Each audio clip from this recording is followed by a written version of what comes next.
everyone, welcome or welcome back to my YouTube channel Crafty Lefty. I'm Tanya and today's project was a really exciting one and I hope you guys enjoyed this video as much as I enjoyed making it. So for today's patchwork quilt block, it's going to be Mariner's compass. That's right, if anyone is not sure what this word actually means, it is also a star kind of that you actually find on your compass. So this design was a little bit more challenging compared to my other designs because it required a lot of triangles. So you know, you're gonna make sure that the points meet and stuff like that, and there were little like smaller pieces. So anyway, I'm going to show you what it looks like. It's so pretty. So yeah, as usual, I have used my scrap fabrics again, and I was kind of lucky to be able to find scrap fabrics where the coloring was kind of able to match. So I'm really happy with the results, and I hope that this tutorial helps you guys. And if you have any questions, you can always drop me an email or drop me a DM on my Instagram account. Don't forget to subscribe to my YouTube channel, give a thumbs up if you like this video, comment and share.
thank you for watching my video. I hope you guys really enjoyed this tutorial on the Mariner's compass. Yeah, that is the name of this patchwork quilt block. And I really love it. I mean, staring at it, it's absolutely gorgeous.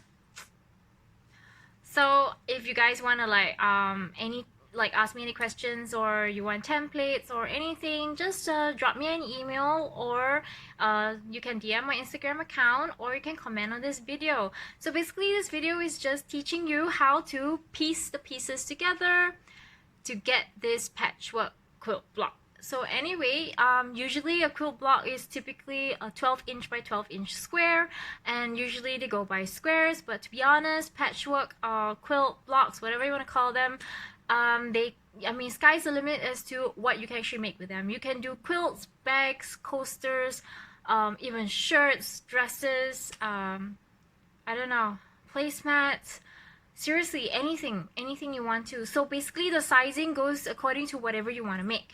And just to let you know that my squares that you always see are 21 centimeters by 21 centimeters, and I like this size, so yeah, it's totally up to you. So yeah, don't forget to subscribe to my YouTube channel, give a thumbs up if you like this video, comment and share. And I hope you guys enjoy this, and see you guys again. Thanks for watching. Bye.